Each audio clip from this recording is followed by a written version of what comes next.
I'm here with doctors Ashley DeLeon and Sol Mundinger of the Crane Center to answer some common questions on vaginoplasty. So with vaginoplasty, what we're doing, it's several different pieces of the operation. First of all, we are removing the phallic structure, the penis.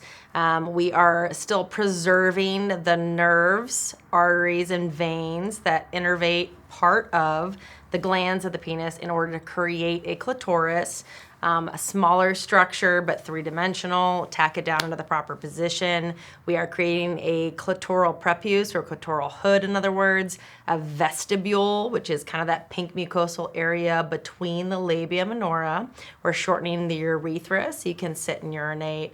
We are creating labia minora, we are creating labia majora, and then we are also, depending on which operation you're looking at, creating a vaginal canal for penetrative intercourse or for whatever purpose the patient's goals are.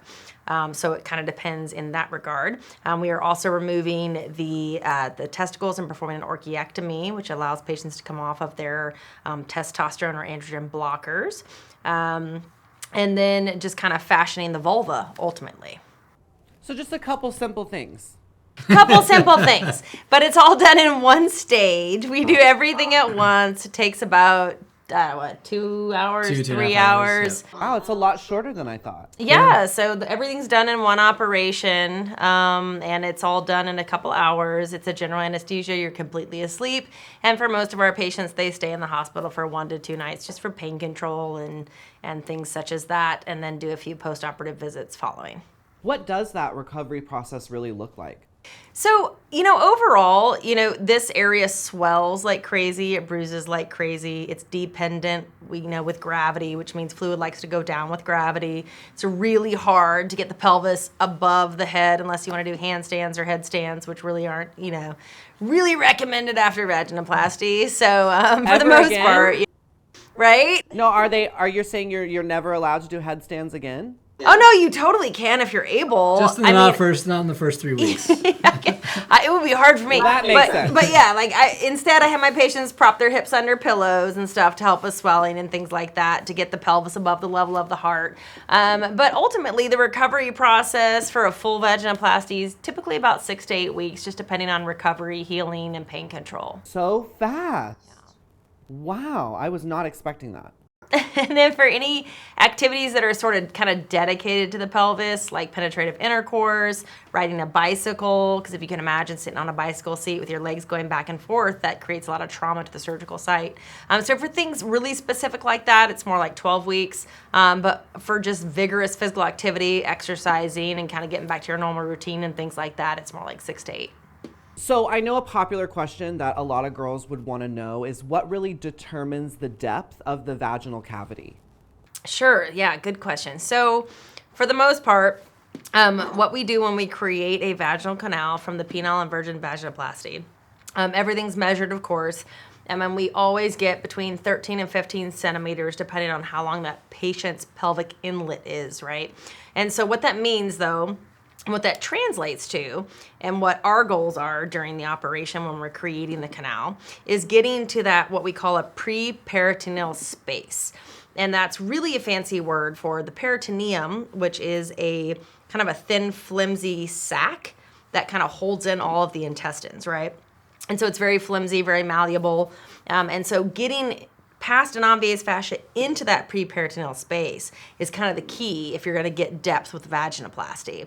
And so once you achieve that, and once we are there, which is the goal of every operation, then really the depth that you want to achieve is really kind of limitless because there's really nothing blocking you that's structural in nature. It's a flimsy sac, like I said, kind of lining the intestines, just like with a cis female's vagina that has an extra peritoneal component, which is surrounded by soft tissue down in the pelvis, to the intraperitoneal component, which is kind of free floating into the intra-abdominal cavity. So same type of concept. And so that's what we're always achieving when we do a vaginoplasty in order to make sure we're not limiting our patient's depth overall, and kind of down the road. So the answer to that is we make you as deep as your anatomy will allow us to make you, which is up to that reflection of the peritoneal space. Right. And how deep is that? What are you normally seeing from these cases? Yeah, it's usually anywhere between like I said, about 13, 15 centimeters before you hit the peritoneal reflection. And so that typically is going to be about anywhere between like 4.5, 6 inches in depth, just kind of depending on the anatomy.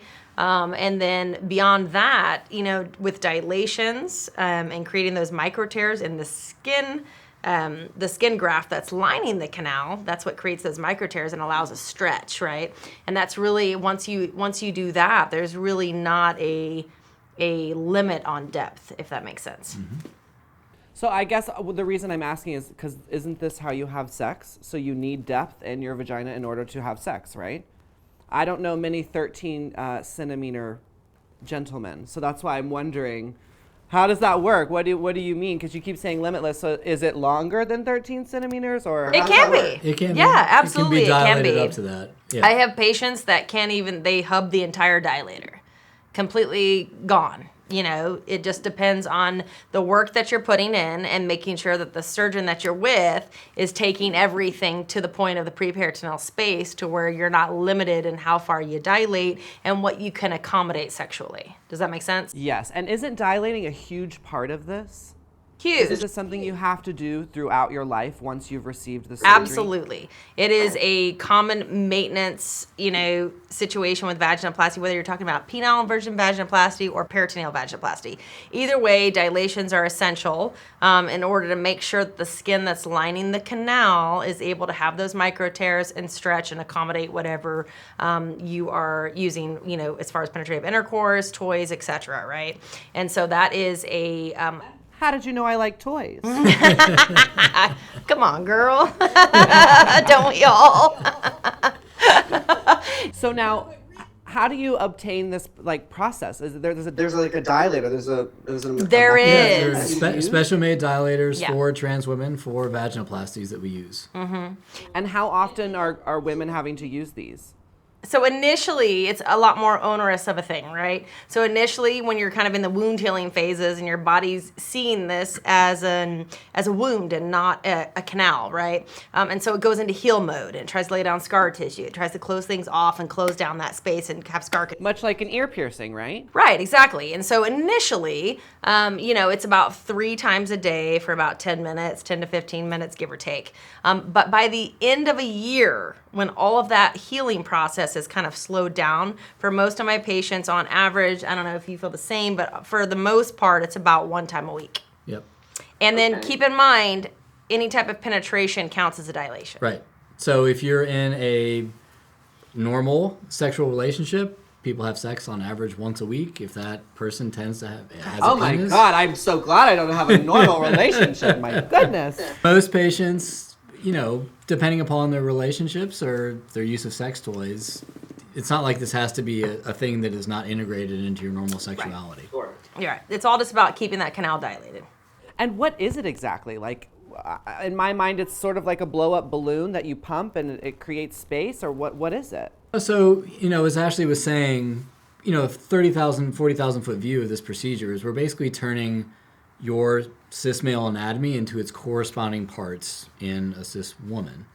Right. With the exception of that space where the vaginal canal goes. We actually have to open up that space surgically, which is why it takes a while for your pelvic muscles to kind of relax, to give some pliability to that region. But the canal, in contrast to cis women, where there's this mucosal lining that self-lubricates with sexual excitement, that canal in trans women with vaginoplasty is lined by skin. It's full thickness skin from the scrotum and from the surrounding tissues around the scrotum.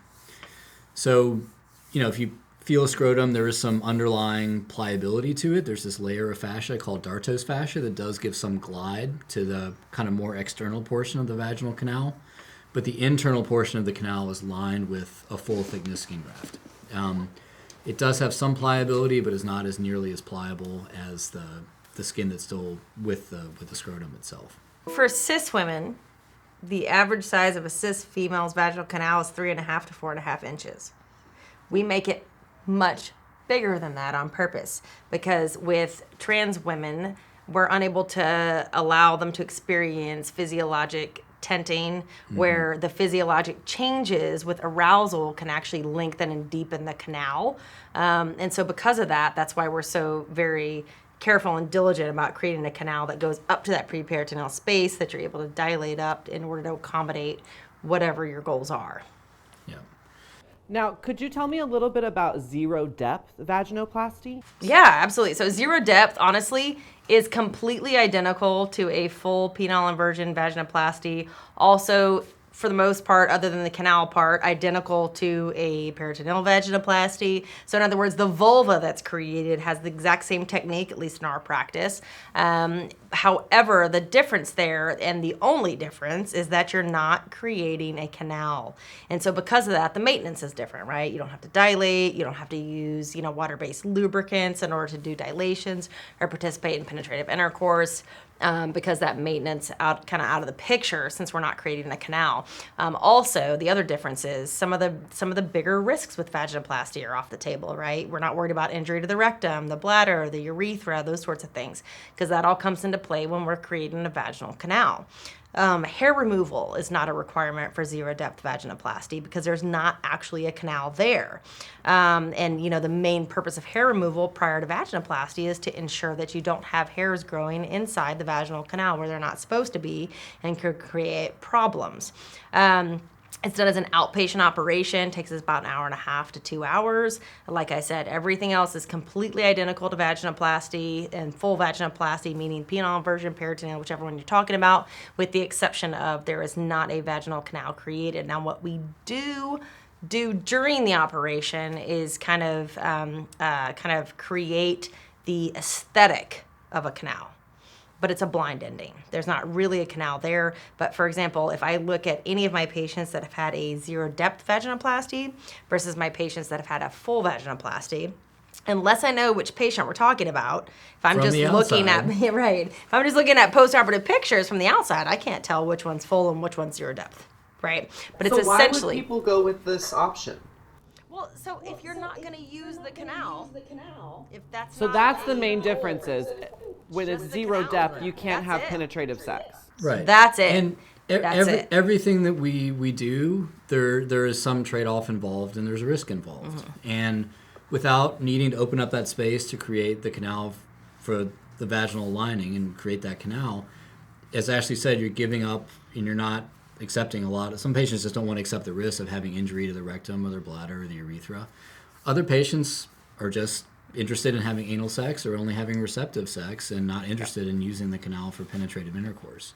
So all those things kind of come into the conversations that we have with patients, and it really depends on what your priorities are as a patient. Wow, that's fascinating. I totally just learned and went with you on that journey, and now I'm like, oh, right, duh. Of course that's how I have sex. Why would I need to? But I get it now. It's different for every patient, and I can see why, of course, someone would want to be able to have the option to have sex, but also not feel the need to. So that totally makes so much sense to me, and I think, just for me personally, risk is a huge part of this. I think that's why it took me a long time to come out as trans, is just being from Texas and being around the risk. So surgeries is something that I take really serious, and I definitely know going into this next journey of my transition that I'm looking for things that are low risk. So I think that you just brought up an amazing point, and I'm totally with you 100% and see why someone would have both surgeries. Right. It's definitely less risky, less maintenance overall, but it all depends on patient goals. So if I were to go with with opening the canal route and be able to have penetrative sex, am I going to be able to orgasm? So the vast majority of our patients are able to achieve orgasm after vaginoplasty. What's the percentage? So I'm not going to bullshit you. So here's the deal. So just like cis women, the reality is whether you can have an orgasm with clitoral stimulation versus just coital stimulation, in other words, just penetration, is about 50-50. And that's no different for trans women versus cis women. Okay, and so there is a lot of variability there, but it's no different for cis women, like I said, versus trans women.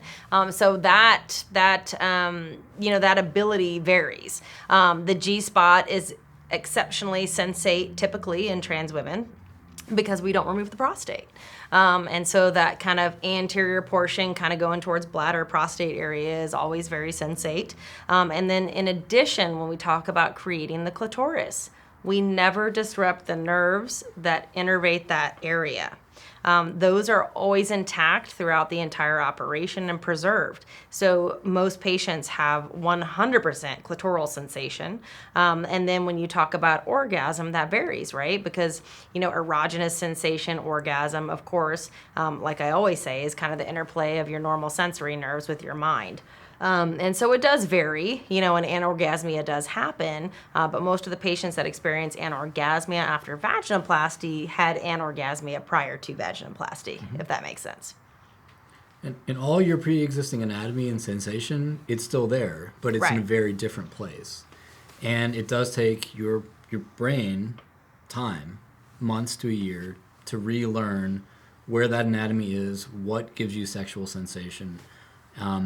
And that process of neuroplasticity takes time, and it takes a lot of comfort on the part of the patient not being afraid to use their anatomy, to look at it, to explore their body, because you really are retraining your brain where the anatomy is and what the sensations are. Fascinating. I mean, truly, that is just fascinating. I've had several patients experience orgasm with their first dilations literally a week and a half out after vaginoplasty. Yeah. So it's definitely not unheard of and not unachievable by any stretch of the imagination. But yeah, nerve healing, all that kind of stuff, and the mind interplay all kind of comes into it.